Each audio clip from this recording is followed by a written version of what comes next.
Hello everybody and welcome back to OMB Reviews. I am the critic who is a cynic. Hope we're doing well, and today we'll be doing a box office breakdown for this past weekend, which saw Avatar: The Way of Water continue its top spot at the box office. Though Puss in Boots, actually in its 5th week of release, really wasn't all that far behind, with Avatar: Way of Water domestically making $19 million versus Puss in Boots 11.5. Both films doing very, very impressive work here, especially this far out from its initial release. Both of them are chart breakers, as I mentioned on last Sunday's stream. I'm going to start to mention any films that end up going past what is historically the standard for what films typically make versus their first 2 weeks. I will, again, refer to them as being chart breakers. These two films absolutely fit that bill because they clearly have exceeded the expectations of charting based on their first 2 weeks of release. We also have, of course, a new release, though, in Missing, which, because it costs so little, even though it only came in at the number 4 spot here, will probably break even by the end of next weekend. Also, even though it is a clear ripoff of the previous film that these filmmakers made, which was Searching.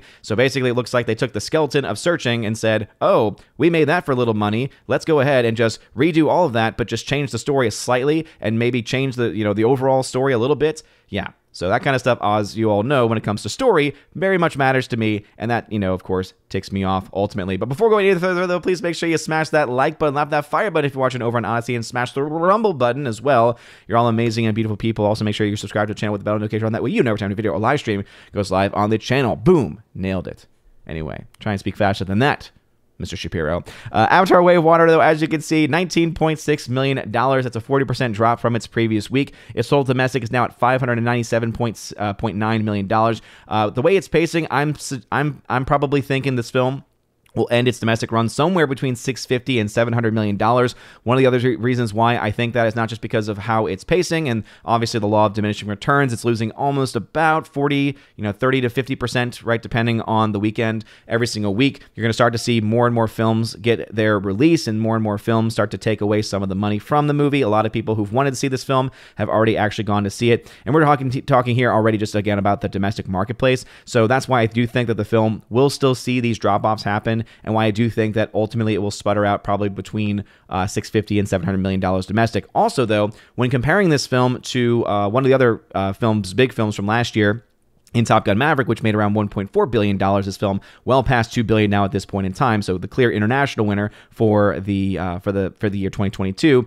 We are seeing an interesting race between this film and Top Gun Maverick in the domestic race, because so far, again, obviously some people have mentioned, well, Top Gun Maverick had its release over the summer, and so that's why their weekdays are better. But that's not always necessarily going to be a good, really a good example or a good case, because ultimately, when you think about it, other than students and teachers, a lot of people still work, right? I would say the vast majority of workers still work over the summer and still have full-time jobs. And so, yes, you're likely to still see some discrepancies between the two. But again, I don't know exactly how much of that would actually result in it. What we can say, though, is now it's not just the weekday numbers, it's now also the weekend numbers as well. As this past weekend, Avatar: Way of Water was not able to pass up where Top Gun Maverick was at the same point in its release. And that's the reason why I think, again, Avatar: Way of Water is starting to go down. I'm thinking that you're going to start to see, right, Top Gun Maverick continuing to trend just slightly ahead, just based on what we are seeing so far. That could obviously change. You never know when it comes to the movie-going populace. But if that indeed does stay steady, that's the reason why that film, Top Gun Maverick, edged out around $718 million by the end of its run. Avatar: Way of Water starting to go a little bit below where the film was, again, on a day-for-day basis. And so, therefore, $650 to $700 million is currently where I think the film will end up. But who knows? Maybe it's over $700 million. We'll have to wait and see. And, of course, continue to follow this movie. And can't wait for other films to come out so I can talk about other films. As people are like, you're obsessed. It's like, well, it's the top film at the box office, and I hated it. So, what else do you want me to do here? Puss in Boots is in the number 2 spot here, $11.5 million, 21% drop. Film over $126 million domestically. This film has seen some very strong holds from week to week, just like Avatar has. And so this film was originally, again, based on its 2 weeks, projected to be a financial loss, and ends up being a pretty decent financial success at this point. A lot of people have given me some positive feedback on this movie. It actually moved from the number 3 to the number 2 spot. So clearly this film is seeing a lot of love, whereas Avatar is starting to see the typical pulling out from theaters because though the per theater ratio is still pretty good, it's just the natural course of any movie to lose theaters over the course of its time, and after 6 and 5 weeks, you start to see that. But it is just interesting to see the level of drops that this film has had, and the holes that this film has had, and the per theater ratio that this film has had. It's been pretty strong. The film Megan also still in the top 3 for this week, dropping another 46% in its 3rd week of release, actually adding theaters. So clearly this film has been seen as Universal as being a movie worthy of trying to add and expand it out as much as they can. I would not be surprised, especially with a 46% drop in week 3, if next weekend you start to see the film drop out at more than just the average amount, not because it's not making money, but because of the fact that, again, you look at those ratios and you recognize, okay, it's doing well, but not enough to put it in even more theaters. My guess is that they're trying to push it as far as they can because they really want this film to break $100 million domestically, and I think based on the fact that it's this early on, it still definitely has a chance of being able to do that. Coming in the number 4 spot is the only new film this week as far as wide releases are concerned, and that is Sony Pictures Missing. $9.3 million. Again, so nothing really all that impressive about it, except for the fact that the budget was only $7 million. And so with a very low threshold of about $17 million being the break-even point, the film is not too far off from doing that, and probably will, if not by next weekend, then by the week after that. A Man Called Otto continues its wide release from Sony. So no change in theaters there because technically it was released in order to be ready for award season, and so it was not giving a wide release until just about a couple weeks ago. So this film is still, again, making a little bit of money at 35.3, but I won't do a full box office breakdown on this one until the actual final numbers are in, and of course a budget is reported. Plane is the other film that had its 2nd week of release, so this also added theaters, though it is not looking like it's going to be nearly as successful as what we saw in some of the other films. So where a film like Missing had a very small budget, and so therefore with small amounts of money or smaller amounts of money, it's able to make its money back pretty easily. Plane costs a lot more than that, and at $19.4 million after 2 weeks of release, I'm projecting the film to be a financial loss when all is said and done. But of course, we'll have to wait and see exactly where this film ends up when all is said and done. House Party from Warner Brothers. No idea why they decided to release this film in theaters when actually it's going to end up be a 17-day theatrical window, and that means that its end results possibly going to be single digits. So again, I don't know what Warner Brothers was expecting to get out of this, because it's going to go to HBO Max within the next few days because of that 17-day theatrical window being out 2 weeks, 14 days. As you can see, again, pretty much has one more week, I guess, of of being in theaters, and I don't really understand their whole strategy there, but with no budget being reported, I can't say whether this film was a win or a loss for them in the long run. Coming at the number 8 spot, you have a film from Crunchyroll.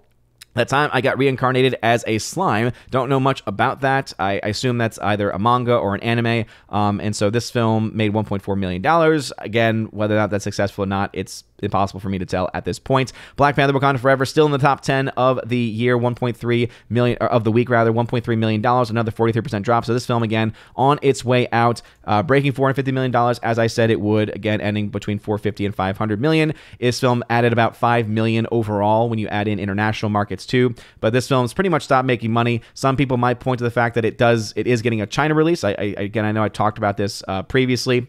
This film did indeed get a China release green light because of Bob Iger and his great cushy relationship with the Chinese Communist Party. So the movie will be able to open there. The question, though, is will it be able to get the $100 million that the first Black Panther did when this film has been out for so long and is getting very close to being put onto streaming services and other things like that? I just don't necessarily think it's going to be all that big. If anything, though, we're looking at maybe from China 25 to 50 million, maybe.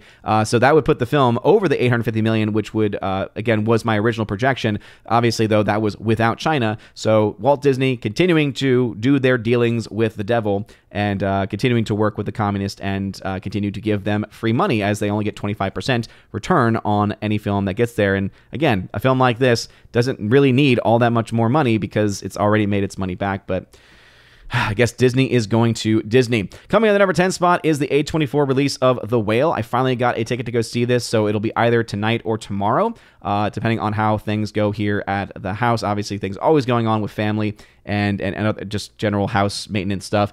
Adding another 91 screens, so this one is now wide enough to where I would say most people probably have at least one screen in their market. That's probably within driving distance. Heard a lot of great things about it. Been seeing the speeches that Brendan Fraser has been giving at the awards that he's been winning, and very humble guy. And just again, really excited to go see this movie to see exactly what it's all about. So that is the top 10. Let's go ahead and dive into the individual releases. So Avatar: Way of Water, as of recording of this video, according to the numbers, there have been some discrepancies between the numbers and Box Office Mojo.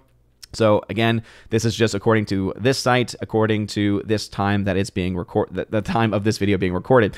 Avatar: Way of Water breaking $2 billion, so very impressive numbers there. It is interesting though, because you do have, of course, people over at Deadline once again continuing this narrative of saying it's one of the highest grossing films of all time, which, yes, it's making a lot of money. There's no, I'm not denying that. No one else is denying that. Maybe James Cameron would, because according to him, right, the film needed to make $1.5 to $2 billion to break even. Again, according to the things that he said in interviews.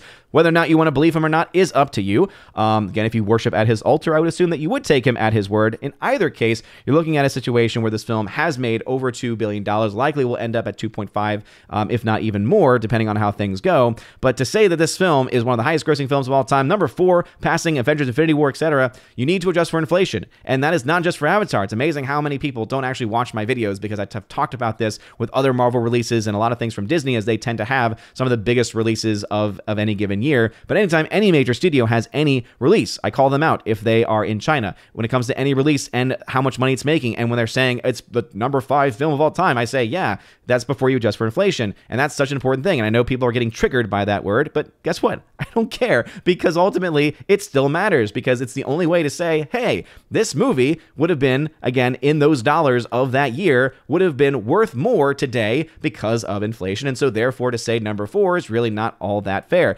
because it's not fair to any of the other films too that Avengers: Infinity War has taken the place of, or that Avengers: Endgame has taken the place of, right? So these are all things that have to be taken into account with all of these movies that are the supposed biggest films of all time. Regardless of that, it's a major release. It is the biggest release of the last few years. It's the biggest release of the pandemic era, as they like to continue to talk about, and it is still darn impressive for James Cameron to be doing that. But we always got to keep things into perspective. But $2 billion, very impressive there. But as you can see, much, much bigger in the international community than it is in the domestic community. Still doing very well, but that's the reason why I think that ultimately it may not be able to eke out against a film like Top Gun Maverick, because as you can see here right now is the current total after the 6th Sunday for what you see right now for Avatar 2. It's not going to get anywhere near that of Avatar 1. This is the adjusted for inflation number. So as you can see, it's doing well, but it is still tracking behind where you saw this other film. This film too, the first film, ended up around $900 million when all was said and done. So we're going to be, again, very, very interesting to see exactly where the film falls out. So again, by the 10th week, it was at $847 million. So I think that is exactly where we could probably cut this film off, just like we could probably cut this film off, or rather, where we could start to say, okay, are these still part of it? Because this only goes 10 weeks out in general, but this would be a question of probably going over to Box Office Mojo, because I think they have it, they cover it longer than 10 weeks, because ultimately for both of these movies, they both made a lot more after the fact. And so the question is going to be, is that during the initial release? Is it during another release? And especially when it comes to Avatar being as old as it is, that's going to be a big difference, because if it made X amount of money in 2009, but then X amount of money in a year, 5 years later, that does impact it overall. But what we can say is at the very least by 10 weeks, it was at $847 million. I just don't see this film being able to do that with where it's tracking. But as you can see, it is right now ahead of where Top Gun Maverick was at the same point in its release. But the big difference, though, is that the weekend, though, so the 6th weekend, the victor is, again, between Avatar 2 and between Top Gun Maverick, the domestic victor is going to be Top Gun Maverick. And because we're starting to see, right, the daily numbers also continue to reflect that, right? Obviously, the Monday number, it actually got, Avatar 2 got a win, but then it was 2 versus 4, 1 versus 4, 1 versus 4, right? 4 versus 7.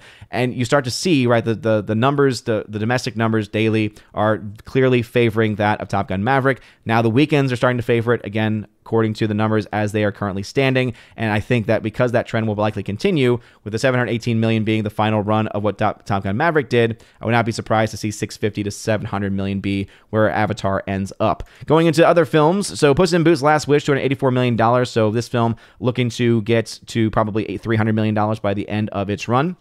Again, far beyond exceeding expectations according to the numbers chart and, of course, according to my charting as well. Megan also $112.9 million, continuing to do very well, and also got a sequel greenlit for it as well, Megan 2.0, coming out in 2025. The film Missing has some information missing from the numbers, and so that's why I have it on Box Office Mojo. $9.3 million, as I had mentioned, is the current standing of that. A Man Called Otto at $43.8 million. We'll break that one down once it's actually finished its theatrical run. Plane, this is also a film where I had to jump over to, because it was interesting that the movie's box office domestic here in the actual main page was not consistent with what was on the other page where we had the individual releases, right? So it's saying 12 here, but if you look over at the basic charting here, it does mention that it's at 19. So again, I don't know why I did that, but that means the film is at $20.6 million, and so that's what I'm using in my charting. House Party 5.1, not looking all that great. If you know this movie, hey, great. Black Panther Wakanda Forever, $830 million. Again, as I said, $850 million was the final result that I had for this movie, and that's looking like that is absolutely going to hold, and that's going to be, of course, before you include any money that might come from China. Again, that's an X factor that has just been added into the discussion, but ultimately, I don't see this film breaking $900 million even with China. The Whale, $10.7 million. Again, can't wait to see that movie. Whitney Houston, I Want to Dance with Somebody is still a financial flop. Babylon is a $100 million financial flop, and The Menu continues to add on to its numbers, and I'm glad to see that this film was able to actually break even and make some profit. Going to the charting, because we like to do charting here over at OMB Reviews. Let's go ahead and check out and see the numbers for Missing. So right now it's 4.9 million in the red, but it is its first weekend with a $7 million budget. Its break even is 17.5 million, and so that's why I think by next weekend likely going to make its money back when all is said and done. We can now make some projections for a couple of films. So the film House Party, right after being out for 2 weeks, at 5.1 million, it means that it's going to make somewhere between 7 and 10 million. Without knowing the budget, though, can't say whether it's going to be a loss or not, but the fact that there's a very good chance it's going to end in the single digits is just comical. If you go ahead and look and see at the numbers for Plane, I'm projecting that film to make somewhere between 29.4 and 41.2, which is, again, below the standard, again, below the 56.2 million it needs to break even. With a budget of 22.5, again, 56.2 being its break even, I'm projecting that film to be a $16 to $8 million loss. So not the biggest loss in the world. I know some people have said that the film is actually pretty good, but I can see why the film is not bringing a lot of people out to go see it. It seems, based on the trailer, it's a very generic Gerard Butler action movie, and it's called Plane. So again, it makes complete sense to me that that is what is going on here. If we go ahead and look at the charting, we can see that Megan, again, 49 million in the black, probably will continue its success. Whitney Houston, again, even though it is actually pretty close to doubling what it made in its first 2 weeks, not going to be enough to make up 35 million in the red for that movie. Babylon, though technically a chart breaker, not nearly enough to be able to justify how much they spent on the movie. $100 million loss for that movie. Puss in Boots, now at $43 million in the black, a chart breaker, just like with Avatar: Way of Water, which has $606 million in the black. But again, that's according to the numbers that I have. That's not according to the numbers that James Cameron indicated. So whoever you want to believe is going to ultimately be up to you. And then I was also able to update the numbers for the Menu. So you can see 1.8 million in the black. So this film also a chart breaker. Glad to see that, because very well deserving for that movie. And then also you look to Black Panther. Again, not a chart breaker, not performing really. Again, it's performing within historical standards, but definitely not a good performing film, especially when you compare it to a film like Avatar. Still 123 million in the black for that movie. China is only going to add so much because that film, again, only brings 25% back to the actual studio itself. And so these are where the numbers stand. Let me know your thoughts in the comment section down below. And also, please make sure that you vote in this year's Wednesday Raven Awards. That's right, the Wednesday Raven Awards. They are hopping, right? We are taking in nominations still. As you can see, 82 people have responded thus far. So if you want your voice heard, if you want to nominate the best movie of the year, last night's live stream is still public. I actually go and fill out part of my ballot live on stream and justify my choices and explain some of the categories. And so if you want more context on that and more information, go check out last night's live stream and to get more information about that. These nominations will be closed tonight. And so if you want your film nominated, if you want certain films or people nominated, you make sure that you get that in by 8, somewhere between 8 and 10 tonight is when I'm going to shut this down. So try and get that done well before then. because the nominations will be announced on Tuesday on the Tuesday night live stream. So, I mean, anyway, let me know your thoughts about that, and also anything else. How much do you think Avatar is going to make? Is it going to make 2.5 billion, or could it be a little bit more than that? I think it's tracking towards 2.5, but we'll have to wait and see. Obviously, competition is kind of a missing thing. We do have some looking forward ahead numbers. We do have some early indications of what likely will happen with Ant-Man Quantumania, especially with that film getting a China release. Who knows exactly where that film internationally will end up? But again, a lot of questions and some answers, I would say. But let me know your thoughts about this and anything else I mentioned in the comment section down below. Please make sure you smash the like button, lap the fire button, honestly, and smash the rumble button, especially since there's going to be a lot of people who are going to just be, you know, smashing the dislike button because they just want to try to quote unquote ratio me for my thoughts about Avatar 2. Anyway, thank you very much. Have a wonderful rest of your day, everybody. A blessed Sunday. And as always, God bless.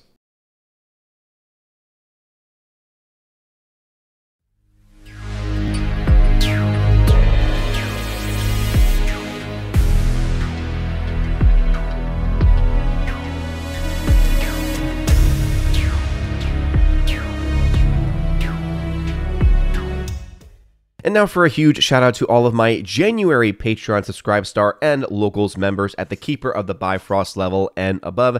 Starting off with my Patreon members, Father Luca Illich, Garrett Searles, Heimir Ari Hymason, Joe Horn, Jonathan Carney, Orange Chat Reviews, who you can check out on his YouTube channel, Orange Chat Reviews, Rosetta Allen, who you can check out at her YouTube channel, Eagle Rider, and Miss Martin Muses, who you can check out at her YouTube channel, Miss Martin Muses, and of course, the amazing Empress of the Universe, Tina B, who you can check out over on her YouTube channel, Tina B, with her show Soup to Nuts, which she does, tries to do every single week with her friend and with fellow Valkyrie and fellow mod of the channel, Stephanie B. And also a special shout out to the Modern Major General of the channel, Laura Story. Thank you again for joining. And of course, I do want to give a special shout out to Tina B and make sure that everyone knows that our prayers are being extended towards her as she continues to recover from complications that have occurred recently with her medically and has resulted in a loss of eyesight, or at the very least of more clear eyesight. So to continue to offer our prayers for her. Also a shout out to my Subscribe Star peeps, Matt317, who can check out on his Twitch channel by the same name, The R, Fast Reaction, Mr. Roy, J-Rod the Beer Guru, and the K-Man, who you can check out over at xtheboundaries.co. And lastly, to my Locals members, Miss Minnesota Hockey Fan, How About a Hockey Player, J.H. Schwalbach, Brett D90, and the amazing lawyer